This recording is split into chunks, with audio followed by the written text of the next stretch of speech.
Hey guys, welcome back to Little Bit Review. I have been doing very nice. I'm sending a lot of hugs and positivity to all of you. In today's video, I'm going to be talking about 16 books which are hype, which I read, and why I'm telling you you should read them too. There is a prominent series going on Liberal Review right now where I read books which are hype, I vlog it, and I tell you whether it is worth the hype or not. The series has just started, but that does not mean that there are a lot of hyped books out there that you guys want me to read, vlog, and tell you whether it's worth the hype or not, and I have already read them in the past, which means I can't read it for the first time and vlog it for the first time and show you my reaction. And the reaction I get after rereading it is going to be very different from my first reaction, which is why in today's video I have compiled most of the books that you guys have asked for to tell you that I have already read them and why they are definitely worth the hype. Let's begin the video. The first book I want to talk about is The 7 Husbands of Evelyn Hugo. This is the most talked about book in my comment section, and I am here to tell you it is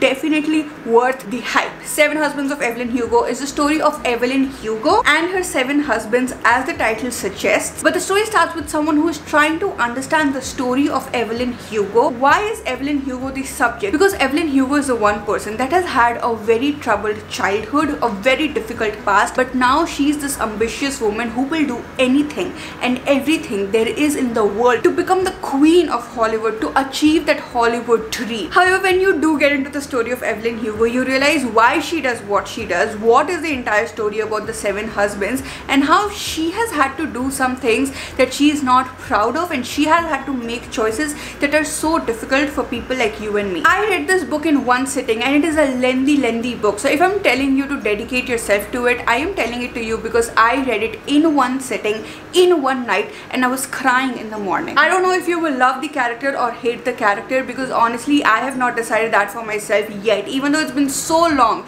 since I have read 7 Husbands of Evelyn Hugo. But Evelyn Hugo as a character is never going to leave my mind, and that is the reason you need to read it. That is the reason she needs to be one of those characters that you have in your huge shelf of the characters worth remembering. The language is easy to read and it is beginner friendly, though I suggest you read it if you are 16 plus. The next book I want to talk about is We Were Liars. This is the story of 4 cousins and friends who call themselves as liars, and they spend every summer together. However, one summer was very different from every other summer that they have spent together. That has led our protagonist in a weird place. However, when she does go back to the place where they always celebrate their summer vacations, she has a new perspective to look towards things, and that perspective makes her question everything. This book explores mental health, it explores relationships of friendship and love, and it dives deep into family dynamics. What happens to the family itself, what happens to the next generation in the family, how it affects everyone in the family, all those kind of things.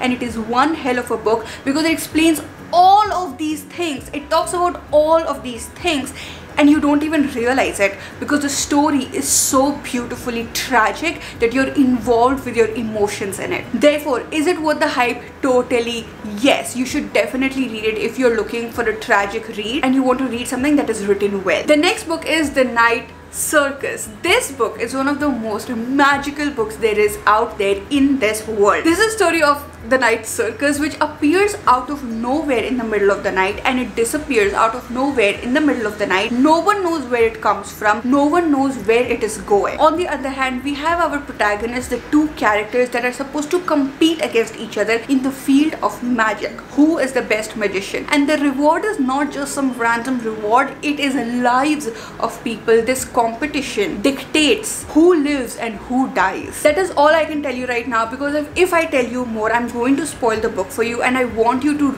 get everything out of it yourself, because when I started reading this book I did not know anything about it. The only reason I have read this book is because my best friend Jane all those years ago sent this book to me as a gift, a surprise gift, and honestly at that time I did not have the same reading preference as her, which means I did have my doubts about this book. However, after reading this book I have told her she can send me whichever book she wants in the world, because this is one gem. It is beautiful, it is tragic, it is lovely, it is magical, and will transport you into another world. Now the language is a little difficult, so if you are a beginner, it is going to take you time to get used to it. But if you have read a few books in the past and you're ready to commit to the book, because it is also a little thick, you are going to have the most magical experience of your life. Also, please do read the trigger warnings before you read this book. The next book is The Alchemist by Paulo Coelho. This is like the definition of what hyped books are, and yes, there are a lot of people out there who say that it is not worth the hype, but I am not one of them. And the reason I am not one of them is because I cannot turn my back on a book that literally changed my life. I have felt like a misfit for so long, and it was this book that made me feel like I can be my own person. I have a very logical and analytical side to myself. Every single thing I do in my life has to have some sort of logic, and I look at the analytics and I analyze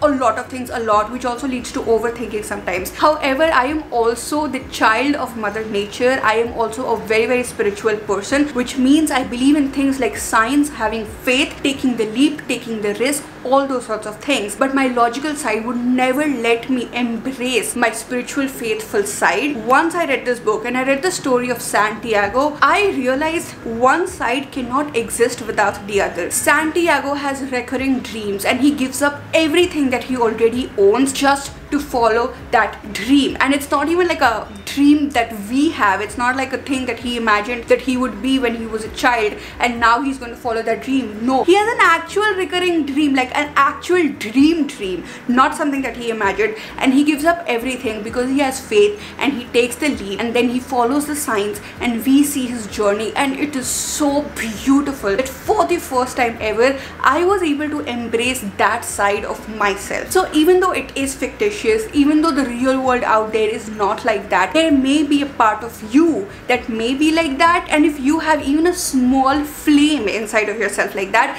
then this is the perfect book for you to confirm whether you do want to embrace that side or not. And so yes, it is definitely worth the hype, perfect for beginners, and any age group can read it. The next book I want to talk about is Radio Silence. It is one of my most favorite books ever. I listened to it as an audiobook, and then I knew that I need to have it in my shelf. This is just going to stay with me forever. It's one of those books that has made me fall in love with this genre. This is the story of Frances, who has an ambition to get into Yale, and she has her eye on the prize, and she looks at nothing else around her except a podcast. And one other dream apart from Yale that she has is that she wants to meet the creator. Now, while having her eye on the prize, she gets her second dream. She meets the creator, and this entire thing sets her life up in a way that she never imagined that is going to be. She discovers what being human is. She actually starts looking at people as human beings with a bundle of thoughts and feelings, and when she gets involved with them, a lot of other things happen that were not in her plan. This is not only the story of Frances, but also of all those other people that get involved in her life, and we explore friendship, love, sexuality. This is one of the best books out there when it comes to reading something about friendship,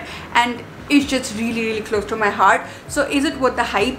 Yes. Is it easy language? Yes. Can any age group read it? Yes. The next book I want to talk about is The Midnight Library. Now this is the one book, I think, in the pile that is a half when it comes to whether it's worth the hype or not. This is the story of Nora, who has no hope in her life and she hates everything about her life. She also wants to end her life at a certain point. So yes, please do read the trigger warnings before you start with this book. Actually, read the trigger warnings before you start any book. I'm not gonna say it again and again for every book. Somehow she lands up in a library, which is the Midnight Library, where all the books are actually stories of what her life could turn out to be, and she gets to read them. Now this concept is gorgeous and I love it so much, which is why I have the first 50 or 60% of why it is worth the hype. The rest of the 25-15% of why it is worth the hype is because yes, it has been written very beautifully.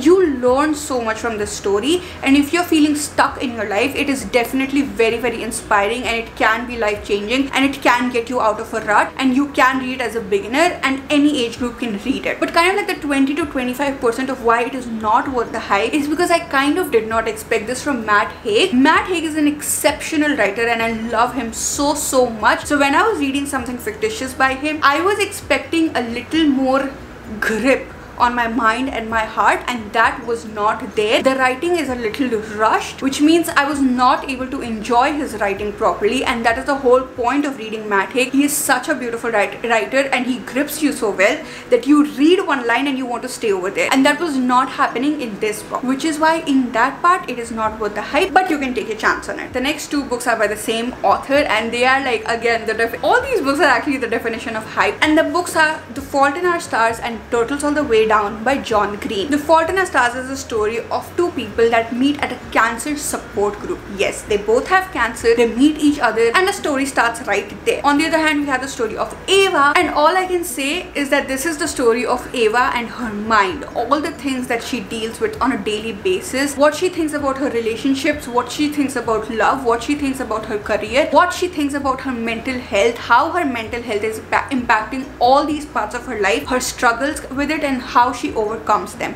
And this, oh my god, again is one of the most beautiful, powerful books I have ever read in my entire life. Turtles All the Way Down is a philosophy that I understood when I read this book, and the crazy thing why this book is so exceptional and why I love it so much is because of John Green. John Green has the ability to write such intense, emotional things in a way that's so simple that yes, it will strike your heart, but it doesn't feel heavy. It does not feel like you're dead or something. You want to stay with it. It is beautiful the way this man writes, and the same thing goes for Fault in Our Stars. It is such a simple love story where I could have just been like, oh yeah, it's a good love story, whatever, because it's not like we have not read stories of people who have diseases and they still go ahead to love each other, but the way John Green writes is what makes it different. So yes, this book definitely worth the hype. Please go ahead and read it. It is beginner friendly and any age group can read it. This one is again 80-20 worth the hype,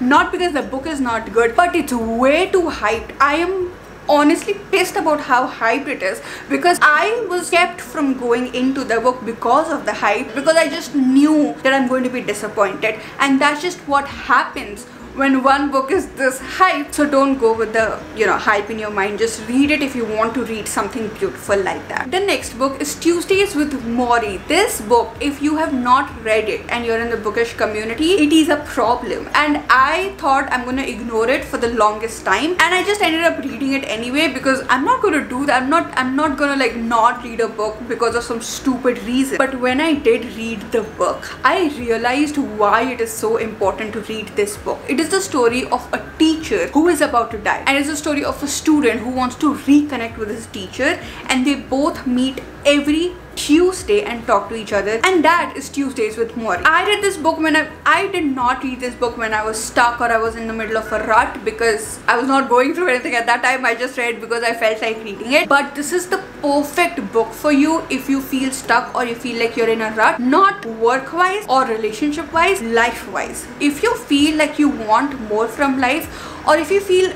dissatisfied with where you are right now, even if probably you're doing a lot and you have a lot, or maybe you're not getting what you're working so hard for, this is the perfect book for you. You get the perspective of an old man that is dying and a man that is young and has all of those years to get whatever he wants. That dynamic is insane, and reading the conversations that they have is insane, and it's going to do so much for you. It is so easy to read. Any age group can read it. It is beautiful. Now you can read it obviously even if you're not in a rut or you're not stuck, and it's going to be as beautiful as ever. But if you are stuck and you pick on this book, you are going to thank yourself, you are going to thank me, and you're going to change your life. The next books are by Frederick Backman, and honestly I want to read every single book written by this man at this point. A Man Called Avi and Anxious People. A Man Called Avi is the story of an old man who has lost his wife, and we see what he is doing with his life after his wife and what his life was like with his wife. So we also do dive into his past. On the other hand, we have Anxious People, which is a story of 7 people who are caught in a house because of one robbery gone bad. Frederick Backman, I have read only 2 books by him, but I really hope he continues to do the same thing in other books also, what he has been able to do in these books, and that is get into the psychology and emotions of just simply being human, an old man with his wife, an old man after his wife, an old man's experience when he's meeting different people, their experiences, it is all there in this one book. Even though it dives deep into his life, it is not boring one bit. It is the most heartwarming story there is in the entire world. I anyhow really like stories where there's a cranky old man who is not ready to open up his heart, but he does, and this is one such story. But apart from that, it's just written so well because there is no sugarcoating. It's just being human. Everything that comes with being human, the good and the bad and the nasty, because being human is not all good and it's not all bad. It's all of it, and that's what makes a life, and that's what we read in this and in this. If you want to feel a little validated about being human, accepting life the way it is, the sad and the happy part, then these books are going to be very helpful for you. And apart from that, even if that is not your goal, they are so beautiful and heartwarming that you should anyhow read it. The next book is The Hate You Give by Anchal Thomas. If you have been following Liberal Review for a long time, like for 1.5 or 2 years or something, you know I am crazy about this book. When I read this book, I went so crazy. I recommended it so many times. I'm pretty sure by so many times I probably recommended it like, I don't know, 2-3 times or something, or 4-5 times in 4-5 different videos. However, so many of you did read this book at that time and you were blown away by it just the way I was. It is a story of Star, who is just living her normal teenage life, blah blah blah, and she meets her best friend Khalid on one day in a party, and then they go out for a drive and Khalid gets killed by cops. Now Star has two options. She can tell the truth about the death of her best friend. If she does not do that, she is lying to herself, she is being unfaithful to herself and her dead best friend. But if she does do that, she is being unfaithful to her community. And so we read the story of how stereotypes, judgment, discrimination plays a role in every single person's life as a human being, not just in some areas of their life, their entire life. There are lives being lived out there like this, and this book is able to highlight that in the most amazing way possible. It is a fictitious story, but there is so much reality in it that it drove me crazy and it made me cry like hell. Therefore, if you are ready to open your eyes to a new side of the world, this is your book. The next book is The Silent Patient. This is probably the only thriller in this pile. Is it? Yes, this is the only thriller in this pile, and this is that one thriller after like Gillian Flynn and stuff, which was insanely hype. Is it worth the hype? 80-20. Yes, I keep doing this. I will tell you why. I read this book in one sitting in a situation where I shouldn't have done that. I did not have the time, I did not have the light, I was somewhere else, everybody went to bed, and I read this book in like the dimmest light because I couldn't put it down, because I had to know what is going to happen next, which means that the book has been written really well. Now here's the reason why it is 80-20, because I am not able to understand if I have actually predicted the ending or not. It's been ages since I've read this book. What happens sometimes is that the ending is so obvious that when I do get to it and it's not thrilling enough, I convince myself that I knew that this is going to be the ending, but actually it's not what I was thinking, and it's probably not, I didn't actually predict it. It's just one of my flaws as a reader, and that's what happens. So at this point, I don't know whether I have convinced myself that I knew the ending and it is a predictable book, or I didn't know what the ending is, but the ending wasn't thrilling enough for me to accept it as an ending that I couldn't actually predict. What I'm trying to say over here is that the ending can be a little annoying for you. However, you can be the judge of that, and the book is good enough for you to put your money and time into it. The language is very easy, and if you want to start with a thriller, you can definitely try this book. However, it is 16+. The next book is Forest of Enchantments, and this book is so beautiful. It is hype. Is it worth the hype? Definitely.